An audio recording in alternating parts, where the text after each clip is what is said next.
Oi, gente, começando mais um vídeo da série de entrevistas que o Diário do Rio está fazendo com pré-candidatos à eleição 2022. Hoje recebendo Walter Leiras, que é pré-candidato a deputado estadual pelo PSD, é gestor público, radialista e fundador de projetos como Semear Democracia e apresentador do Papo de Colarinho. Olá, Walter, bem-vindo. Olá, olá. Prazer estar aqui no Diário do Rio. Esses espaços públicos de debate é muito importante. Então, agradeço aí a oportunidade.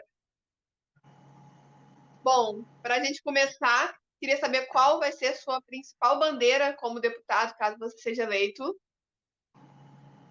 Então, é, é um pouco difícil eu falar sobre propostas, coisas que eu quero fazer, mas o que eu quero carregar para dentro da LERJ é uma nova visão de política, seja sobre transporte público, seja sobre direitos humanos, seja de participação social. Então, eu olho para dentro da LERJ hoje, não vejo essas bandeiras são representadas da forma que tem que ser. Então, com proximidade da população, seja nas decisões ou na escutativa. Então, se fosse para defender algo dentro da LERJ, seria que mais pessoas estejam dentro da LERJ também. E, Walter, primeiro, mais uma vez, prazer te ter aqui no Diário do Rio. Queria te perguntar, dentro dessa questão da LERJ, né, de corpo político legislativo da LERJ, como é que você tem visto a atuação dos deputados nos últimos anos? Você acha que tem piorado, tem melhorado? Você acha que a gente precisa de mais representatividade? Como é que você avalia o cenário do corpo político da LERJ atualmente no Rio de Janeiro? Então, eu faço um projeto chamado De Olho na LERJ, e nele a gente faz uma coisa simples, que é pegar a ordem do dia, as leis que vão ser votadas, as medalhas e tudo, e faço um balanço e faço um disparo por WhatsApp. Então, em média, tem 20 votações por dia, 10 são medalhas e diplomas, e eu não vejo essa conexão com a realidade dos problemas que tem no estado do Rio de Janeiro. Isso é um problema histórico. Se a gente for parar para pensar, a gente teve 5 ex-governadores presos, né? A gente só tem futuros egressos do sistema prisional. E a gente não tem nenhum tipo de planejamento de Estado. É sempre de mandato. E eu fico me perguntando onde que estavam os deputados estaduais na LERJ para fiscalizar o Poder Executivo estadual. Então, eu vejo que tem até umas pessoas querendo fazer um trabalho dentro da LERJ de forma separada, mas isso é muito escasso. O trabalho real de fiscalizar e ouvir a população parece que só acontece em ano eleitoral. Então, eu vejo um trabalho precário, escasso, pouco eficiente, porque de todos os outros governadores que tivemos, a gente não teve abertura de CPIs, a gente não teve fiscalização desses contratos. Então, na LERJ hoje, a gente falta profissionalismo e trabalhar. Faltam os deputados estaduais do Rio de Janeiro sentar naquela cadeira e começar a trabalhar e olhar o que está acontecendo no nosso estado. Falando sobre a população em geral, né, as pessoas falam muito sobre as eleições do executivo e acabam deixando o legislativo um pouco de lado, apesar de ser tão importante quanto. Como você acha que a gente pode fazer as pessoas terem noção da importância do poder legislativo e saber que é tão importante quanto o executivo? Então, é um ciclo vicioso, né? As pessoas não procuram saber sobre o Poder Legislativo porque elas nem sabem a importância do Poder Legislativo. Eu converso com alguns outros pré-candidatos que já são vereadores, sejam no interior ou aqui na capital, eles falam coisas simples. Ah, eu precisei asfaltar 80 ruas para vencer como vereador, para eu virar deputado eu preciso asfaltar 200. Então, é uma cultura de assistencialismo da não execução do trabalho de um deputado. Então, essa cultura viciada que já foi feita faz que as pessoas se distanciem. Ela acha que o deputado ou o vereador ele é um puxadinho do poder executivo para fazer poda de árvore, fazer asfalto, conseguir vaga em creche, que são coisas que são importantes, que o deputado tem que olhar sim, mas não com olhar de assistencialismo, mas sim de políticas públicas para que aquilo aconteça, e que não tem hoje. Então, essa forma deficiente que foi criada dentro da política hoje faz que as pessoas se distanciem da importância crucial do deputado estadual. Se a gente for pensar nas eleições desse ano em forma de pirâmide, está lá o presidente, o governador, o senador, o deputado federal e o deputado estadual. Então, a gente fica muito na base da pirâmide, não tem a devida importância dentro do pleito, Então, a gente vê que 70% das pessoas decidem o seu voto para deputado estadual nos últimos 7 dias. 90% desses 70% decidem nas últimas 48 horas. Então, a gente vê uma deficiência da importância do deputado estadual. Isso daí a gente consegue mudar com educação, participação social, chamar essas pessoas para dentro do jogo. Isso que falta hoje, e dentro desse ciclo, eu espero conseguir romper para que as pessoas consigam participar mais do poder legislativo e das escolhas. E, Walter, eu acho que até um pouco desse distanciamento que a gente vê do cidadão em geral com o poder legislativo é porque, como você estava bem abordando aí, o pessoal não entende muito do que se trata, né? Qual a importância dele e tudo mais. E você já falou que você tem essa iniciativa aí de fazer esse disparo dos projetos de lei da LERJ, para que as pessoas tomem conhecimento e tal. A gente trabalha com isso, né? Eu e Larissa somos jornalistas, a gente vê muitos projetos que são absolutamente inúteis, né, no dia a dia também, né, que não vão beneficiar a população de nenhuma maneira, e você tem essas iniciativas, né, a gente estava vendo aqui que você tem essas formas de tratar a política de forma mais simples com o cidadão, né, nesse elo aí, o Papo de Colarinho e o projeto Semear Democracia. Queria que você pudesse falar um pouco deles e como isso contribui para que a população esteja mais próxima, né, desses temas que são tão sensíveis e que impactam diretamente no nosso dia a dia. É que as pessoas estão cansadas de política. Hoje a gente tem 2 grupos políticos discutindo lá em nível federal, da esquerda e da direita. E eu digo que 70% da população não se enquadra dentro desses grupos, mas ela está silenciada, ela fica em silêncio. Então, eu gosto de trazer a política de forma um pouco menos engessada. A política que você vê hoje é Globo News, outros canais de veículos de comunicação muito engessado, falando termos difíceis. E eu vejo discussões políticas muito mais bem embasadas em mesas de bar do que eu vejo na Câmara Federal hoje. Então, eu decidi trazer pessoas que fazem política, não de política partidária, política eleitoral, mas fazem política para a mesa de bar. E vamos aqui debater assuntos do dia a dia. Então, o Papo de Colarinho nasceu com essa iniciativa, sentar em pontos do município, do estado do Rio de Janeiro, chamar advogados, especialistas e falar a língua do povo sobre problemas que acontecem no dia a dia. Tem sido um resultado muito legal, a gente conseguiu entrevistar diversos advogados, entre elas a Faida Bello, que é uma advogada criminalista gigante, que tem nível nacional. Conversamos com o Renan Ferreirinha também, que é um deputado estadual, que foi secretário de Educação no município do Rio de Janeiro, para trazer essas pautas. E isso é extremamente importante, aproximar a política do dia a dia. As pessoas chegam, eu defendo a mobilidade urbana. Não, eu falo, eu defendo que você tenha direito a pegar um trem, um metrô e um BRT que não esteja cheio. Eu defendo que você consiga chegar tranquilo no trabalho ou em casa. Então, as pessoas usam um termo muito técnico e se distancia. E o Semear Democracia nasceu porque hoje o Brasil tem uma deficiência sobre o que é democracia, o que é liberdade de expressão. Então, a gente tem que...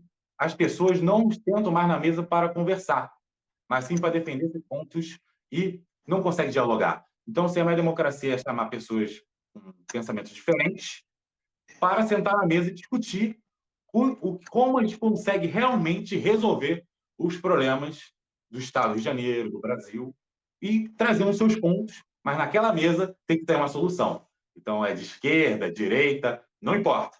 A ideia ali é a gente achar soluções, sejam em campos acadêmicos, em campos de debate, campos sociais, para debater. O Brasil hoje, por conta das redes sociais, as pessoas só querem falar para a sua plateia. Ele chega, fala para o seu grupo, para a sua bolha, e não conversa mais. Então, no Semear Democracia, realmente se trabalha de semear. Semear o diálogo, semear a escuta ativa, semear a democracia no estado do Rio de Janeiro e no Brasil. Falando sobre o Renova Brasil, que é um projeto que você fez parte, né? Eu queria que você falasse um pouco sobre o projeto em si e como que você acha que isso foi importante para a sua formação política. Então, eu já estou na política há 13 anos. Comecei lá no Grêmio Estudantil da FATEC, passei pelo DCE da PUC-Rio, fiz alguns movimentos partidários de juventude. Então, eu sempre estava ativo. E engraçado que você, que caminha pela política, você sempre encontra os mesmos grupos, né? São as mesmas pessoas. A pessoa está... A esquerda está no poder, ela está de vermelho. A direita está no poder, ela está com a blusa do Brasil em Copacabana. Então, essa volatilidade de discurso é péssimo, porque a pessoa fica ali muito naquele fisiologismo, tem que ganhar meu dinheiro, e você acaba não trazendo pessoas novas para dentro da política. Então, o Renova, eu gostei bastante de ver outras caras se interessando. Tem uma deficiência hoje no Brasil de construir novos líderes. A gente vê isso muito por conta das eleições em nível federal hoje. A gente tem disputando nas cabeças pessoas que já fazem políticas há décadas. Cadê a juventude? Cadê os novos quadros políticos, seja em nível estadual, em nível federal? É raro, quase não tem no Poder Executivo. Então, a gente precisa construir uma base. Essa pessoa seja vereador, depois seja deputada, para construir oxigenar a política. E o Renova ajudou muito nisso. Eu também faço parte do programa de lideranças públicas do RAPS, que é Rede de Ação Política pela Sustentabilidade. Então, consegue, sim, trazer novas pessoas. Existem diversos cursos, diversas formas de você fazer política. Você não precisa ficar naquela política velha, apontando para o buraco. Eu até brinco isso nas minhas redes sociais, né? Eu faço diversos posts. Hoje eu estou comendo pastel, amanhã eu estou com um político apontando para mim. Aí depois eu vou estar apontando para o buraco ou segurando uma lâmpada LED como fosse um filho. Então, essa forma de brincar e também satirizar um pouco a política como ela é e trazer novas pessoas, isso é importante porque o Renova consegue te capacitar para isso. Então, eu gostei bastante de participar do Renova, é uma escola que é extremamente importante e deveria ter outras iniciativas, e eu acho que essas iniciativas deveriam ser dos partidos, mas eu vou deixar isso aí para o futuro, para outras conversas.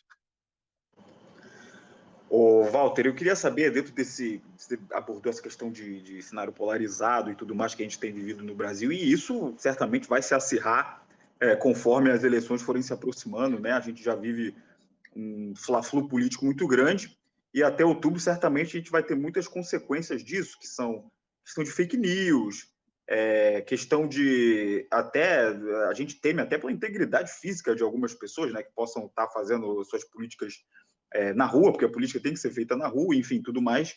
Então, um cenário meio tenso, né, para essa eleição. Acho que a gente nunca teve um cenário tão tenso para uma eleição dentro desse contexto polarizado que a gente vive. E eu queria saber de você qual é o papel de um deputado nisso, assim. Como é que ele articula, como é que ele está no meio disso, para poder baixar a poeira, acalmar as coisas, enfim, para poder discutir política em prol do cidadão. Então, eu, como pré-candidato a deputado estadual, o que eu tenho feito é um ato cívico. E eu faço isso independente se eu fosse pré-candidato, porque eu já, como eu disse, já estou atuando na política há 13 anos. Então, meu papel sempre foi de diálogo. Eu sempre tentei fugir ao máximo dessa grande polarização onde você tem que escolher entre lado A e lado B. E isso, cara, as pessoas têm que começar a sair das redes sociais e fazer o olho no olho. Você disse que nunca teve um cenário tão catastrófico, tão polarizado, Tauí. Mas se a gente for parar e olhar para trás, em 2016, aqui no Rio de Janeiro, as eleições estavam acontecendo no meio das Olimpíadas. Aí, em 2018, foi a grande polarização. Aí, em 2020, no meio da pandemia. O cenário só vai se agravar, porque as pessoas querem esse cenário se agravando. Porque quanto mais polariza, mais essas bolhas sociais se mantêm e um projeto político retroalimenta o outro. Esse projeto de esquerda que temos hoje retroalimenta o projeto de direita, para não dar espaço para novas figuras conseguirem se oxigenar. Então, o que é necessário é a gente sair um pouco aqui dessas telinhas e vai conversar com seu amigo. Vai entender por que ele está apoiando o lado A ou o lado B. Tenta mostrar para ele outros cenários. Eu acho que isso é um ato cívico, um ato de dialogar, conversar. As pessoas esqueceram de olhar no olho, de apertar a mão, conversar. E a função de um deputado estadual é ele não navegar nesse mar. Esse rio que a gente pegou desagou nesse mar chamado caos. Então, a gente tem chance de encontrar outros mares. A gente tem chance, sim, de construir outros cenários políticos. Mas, enquanto esses grupos se retroalimentar e todo mundo ficar definindo entre lado A e lado B, a gente não consegue sair desse mar que só prejudica a democracia, só prejudica o diálogo. Quantos amigos você perdeu, Altair e Larissa, por conta dessa polarização, quando vai apoiar uma pessoa ou outra? É triste a gente não poder sentar com uma pessoa porque ela defende que você não tem que se vacinar. Mas por que ela defende isso? A gente fica muito combatendo a febre, a gente tem que chegar um pouco mais na infecção. Por que ela está defendendo isso? Aonde está vindo essa informação? Por que você não chama para sentar e conversar? Então, o ato cívico, o ato democrático, de dialogar, a gente tem que trazer urgentemente. Quando o cara chega e fala, não quero isso, eu pergunto por quê, em vez de criticar ele. A gente tem que ser um pouco mais de empatia, falta empatia. E a função do deputado estadual, que está um pouco mais próximo da população, se comparado ao governador, presidente, deputados federais, é sim ter essa empatia e conversar, não falar só para os seus. Eu vou falar sobre um projeto seu também, que é uma coluna que você escreve, que você fala se o Rio fosse nosso, você vai passando pelos locais, né? Se Duque de Caxias fosse nosso, se Niterói fosse nosso, enfim. E você fala sobre o que poderia ser feito de diferente para melhorar esses locais. Então eu queria saber o que você acha que pode ser feito de diferente na Alerj para a gente ter um estado do Rio, um Rio de Janeiro melhor. Eu acho legal esse projeto que eu escrevo, Se o Rio Fosse Nosso, que é um trabalho de escutativa. Eu não chego num território só Taquara, aqui na zona oeste do município do Rio de Janeiro. Eu sei os problemas aqui, da estrada do Meniguava, Mananciais, Jauru, Estrada dos Bandeirantes. Aqui eu vivo no dia a dia. Então, quando eu vou para Campo Grande, eu tenho que ouvir a pessoa que mora em Campo Grande. Eu acho que esse trabalho de ouvir é extremamente necessário para a gente fazer uma Alerj melhor. Porque hoje, como a gente vê, os deputados eles fazem o quê? Aparece o ano eleitoral, eles fazem o carnaval dele, botam a campanha na rua e ficam 4 anos, 3 anos e 6 meses enclausurados dentro dos seus gabinetes. Eles não escutam, eles não estão ativamente participando das decisões. A gente vê as votações, quantas vezes um deputado... É um trabalho aí que eu falo para você, Larissa, Altair, ou quem esteja vendo ou ouvindo isso aqui. Quantas vezes um deputado ligou para você para perguntar como ele deveria votar aquele projeto? Sim. Você ajudou a botar ele naquela cadeira. E quantas vezes ele te ligou, falando, cara, está com esse projeto aqui, privatização da SEDAI, esse projeto de lei muito importante. Quantas vezes ele te consultou? Ele não consulta, porque ele nem tem um canal de comunicação com você.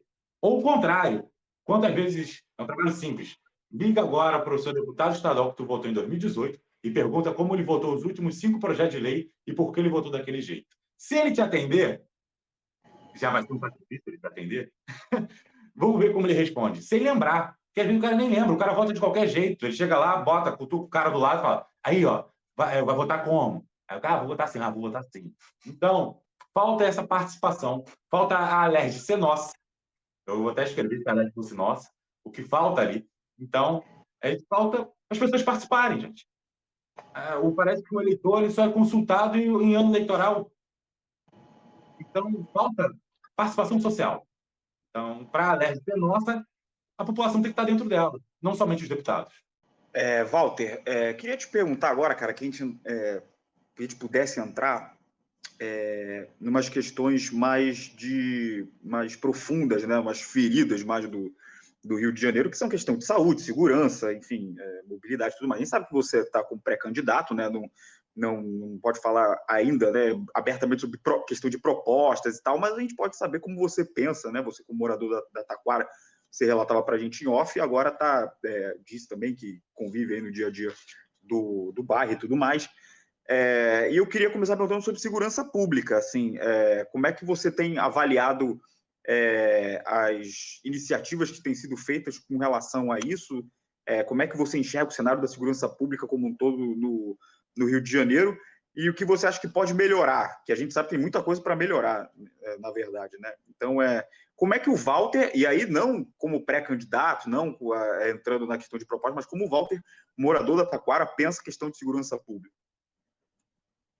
Então, Altair, isso é um assunto muito sensível, porque o Rio de Janeiro hoje está definido em feudos e territórios do poder paralelo, seja do tráfico ou da milícia, seja até daquele flanelinha que fica ali naquela rua e diz que a rua é dele. O Rio de Janeiro tem 1.000 donos hoje.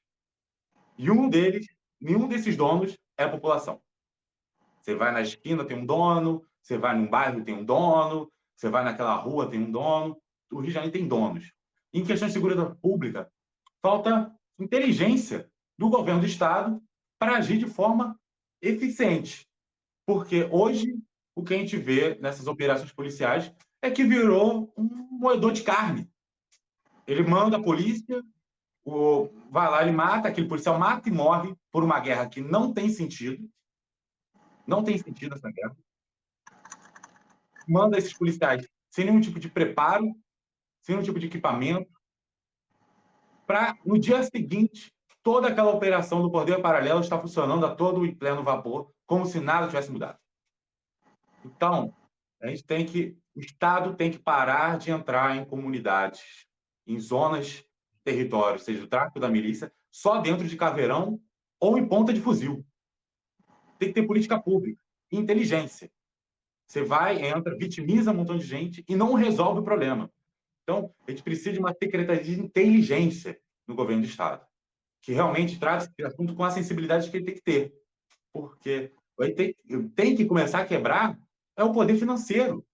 Porque a gente sabe, todo mundo, tu entra, pergunta em qualquer bairro, seja de Santa Cruz, a Ilha do Governador, seja Duque de Caxias, São Gonçalo, Niterói, pergunta, todo mundo sabe como aqueles traficantes ou milicianos ganham dinheiro.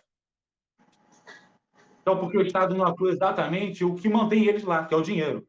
E geralmente é ausência de Estado. É transporte, é internet, é falta de segurança. O Estado tem que entrar de forma correta. Então, o assunto de segurança pública hoje ele tem que parar de ser de troca de tiro e começar a ser com inteligência, para realmente desmuniciar financeiramente esse poder paralelo. E a LERJ tem uma função importante nisso, que é a função de você ajudar a estruturar, seja as polícias e o Estado, para que ela age de forma mais eficiente. Ela não pode ficar inerte, o Poder Legislativo não pode ficar inerte, vivendo o governo do Estado, fazendo operações policiais que criam chacinas, botam mães para chorar, filhos para ficarem de luto, ficarem órfãos, sejam de pessoas civis ou de policiais, que no dia seguinte, tu olha os índices e nada mudou naquele território. Então, como cidadão, eu vejo com muita descrença as políticas de segurança pública que teve no estado do Rio de Janeiro. Se a gente voltar um pouco no tempo, a gente tem Marcelo Alencar com Bônus Faroeste. E depois teve até Garotinho com dirigível de vigilância. A gente vai lá para a política fracassada de UPP do Sérgio Cabral. Ou seja, os caras estão criando malabarismos que não resolvem o problema na ponta, porque só se resolve o problema de segurança pública quando você também investe em educação. Eu digo que o melhor programa de segurança pública que teve no estado do Rio de Janeiro foi o CIEPS, o Brizola. Então, a gente precisa urgentemente mudar esse foco, oportunizar emprego, renda. Claro que isso aí é um assunto onde que depende muito do Poder Executivo, mas o Poder Legislativo tem que estar ativo nisso, e a sociedade civil cobrando. Eu aqui estou falando como Walter Leiras, morador da Taquara, que quer que essas coisas aconteçam. Eu estou cansado, por esse ano já roubaram meu celular, roubaram o celular da minha mãe, de 3 amigos meus. Quem são os receptadores disso? Não tem como botar um policial em cada esquina, mas tem como saber quem está vendendo esses celulares. Então, a gente precisa agir com inteligência no governo do Estado. Então, falta isso.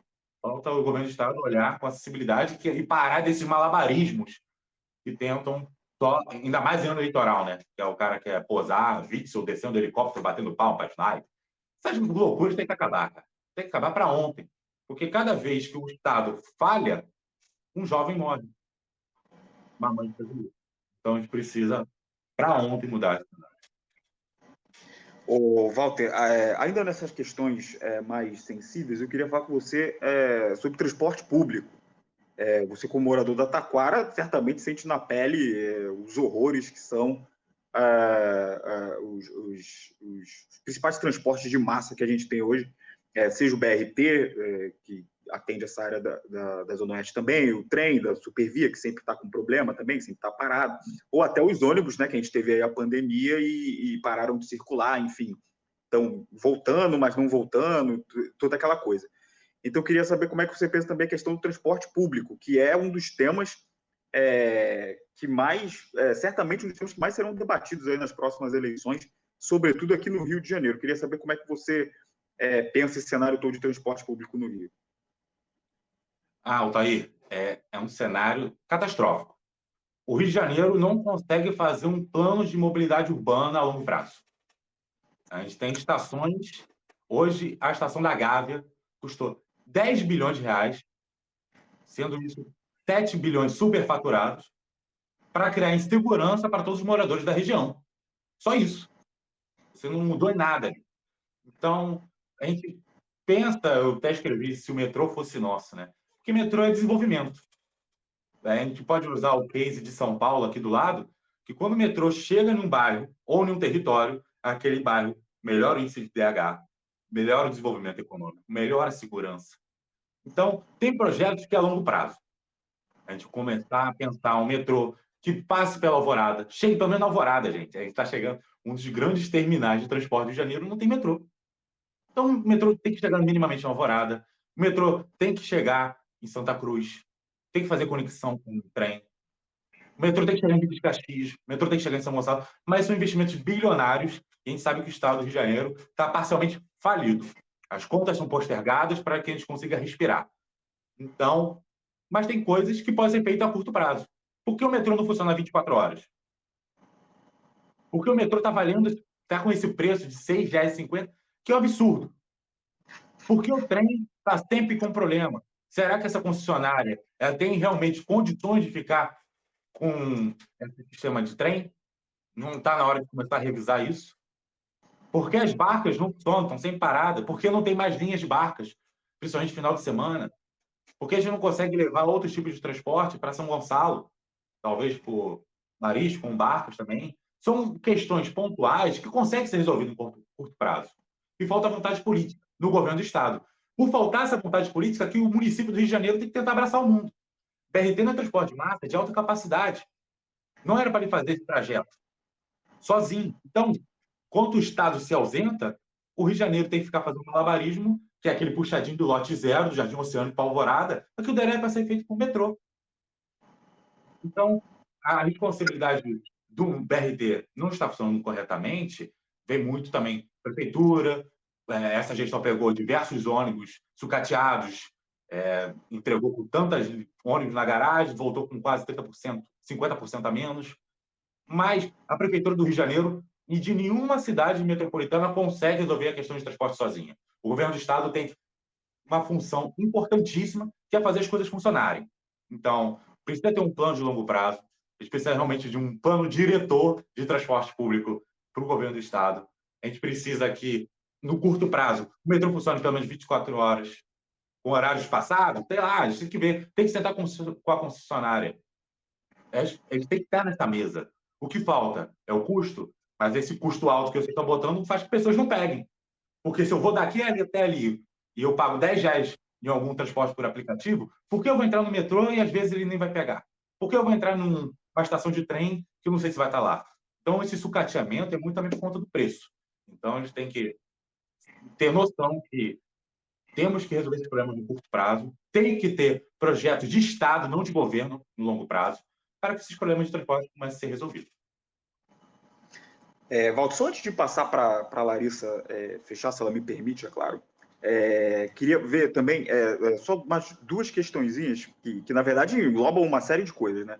Que é saúde e educação também, que são dois temas muito complicados, mas que também esbarram numa questão política que é a corrupção. E a gente tem um pessoal, você faz parte dessa geração nova política, que preza pelo diálogo, que tenta sentar à mesa com todos, enfim, até discutir com extremos e tudo mais, né? Tentar tornar esse cenário menos polarizado.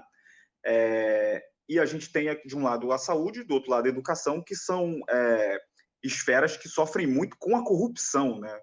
Quando você tira dinheiro da educação, você tira dinheiro de uma escola, você fecha uma escola, você tira o dinheiro que deveria ser destinado para o hospital, morre um paciente, tudo, enfim.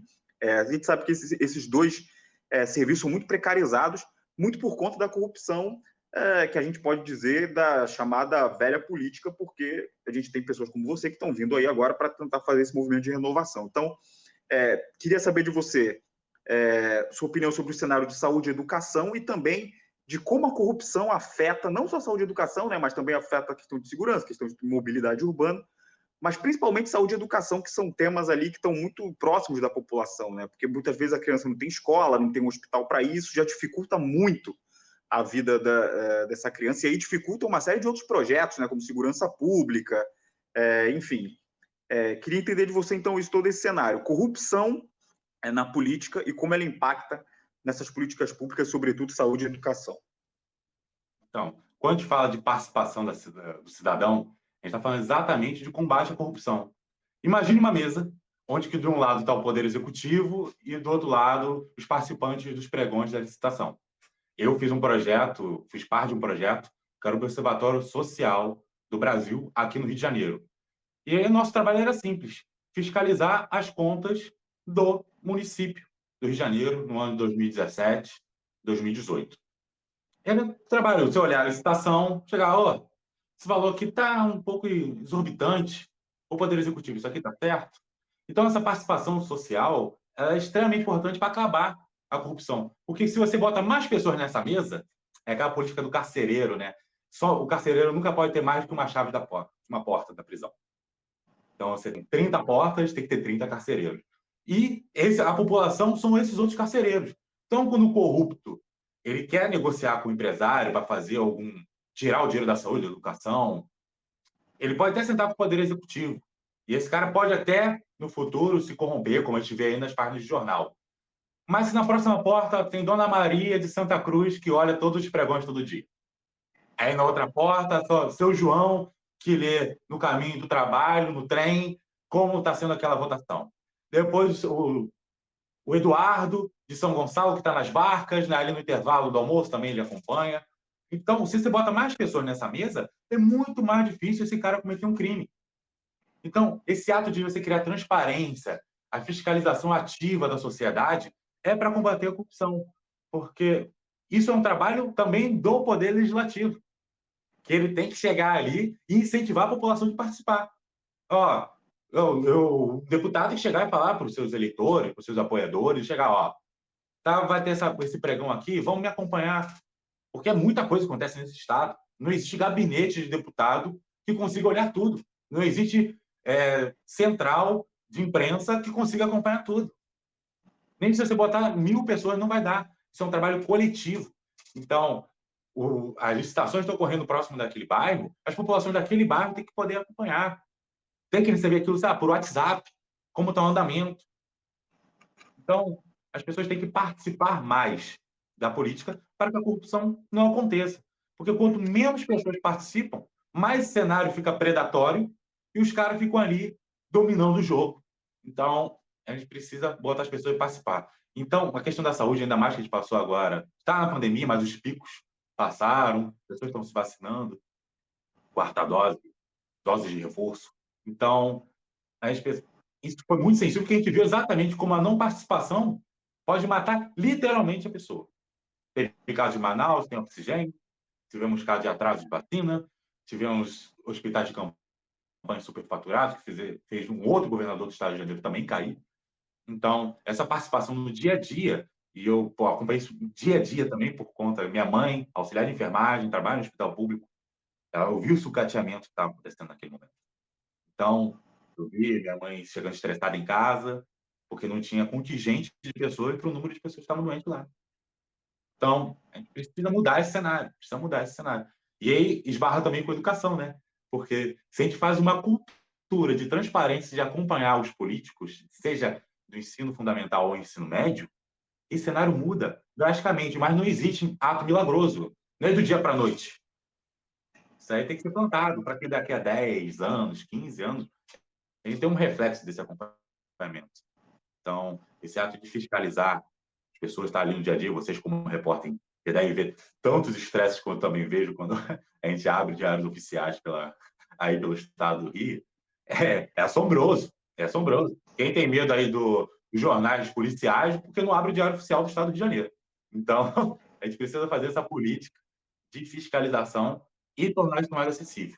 Bom, Walter, para a gente fechar, como o Altair bem disse, você ainda está em pré-campanha, então você ainda não pode falar de projetos, de propostas, mas de forma mais geral, eu queria que você falasse sobre o que o eleitor pode esperar de você na Alerj caso você seja eleito.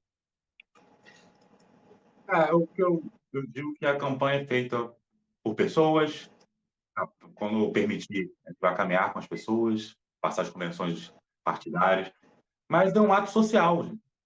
Aquilo dali, a Alerj já tem que parar de ser só dos deputados.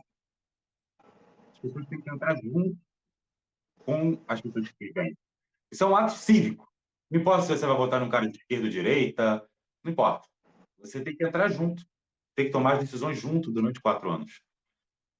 Então, o que eu espero dos parlamentares, até como cidadão, porque se ocorrer o fato de eu vir como candidato e eu for vitorioso nas urnas, eu vou ser um. Ainda vai ter 69 lá, cara. Então, é um ato cívico de conscientização, de saber que aquele espaço é um espaço público, é do povo, né? A casa do povo, o Poder Legislativo é a casa do povo. Então, o povo tem que estar lá dentro, as audiências públicas, as comissões, elas têm que parar de ficar no ar-condicionado, tem que ir para as praças. São coisas que eu espero. Se a lei fosse nossa, eu gostaria um pouco que ela saísse ali da próxima ali da Carioca e ficasse um pouco mais perto de Santa Cruz, de Duque de Caxias. Gostaria que ela subisse a serra. Essas audiências têm que rodar o Estado. É isso que eu queria ver. Eles fazendo uma reunião de votação de uma comissão na Central do Brasil. Então, esse cenário que eu espero, que as pessoas participem. Então, o que eu gosto e o que eu quero na política é que as pessoas participem dela. Então, é isso que vocês podem esperar de mim, que, independente do que acontecer, se eu vou ser candidato ou não, eu já estou fazendo esse trabalho das pessoas participarem, sejam de olho na LERJ, para as pessoas acompanharem, sejam papos de colarinho, tá? Se integrarem com a política com uma linguagem mais fácil, ou seja, iniciar minha democracia para a gente debater a política no Brasil e no estado do Rio de Janeiro. Então, não é o fato de, no futuro, eu querer ser deputado, o prefeito, o governador, o presidente, que a gente não pode começar a fazer as coisas agora. Então, participar é o que eu espero. Eu sempre quero só que as pessoas participem mais. Que aí facilita até o trabalho de você, Larissa, Altair. Se mais pessoas participam, pô, as informações chegam mais rápido, mais pessoas estão olhando. Então, participar.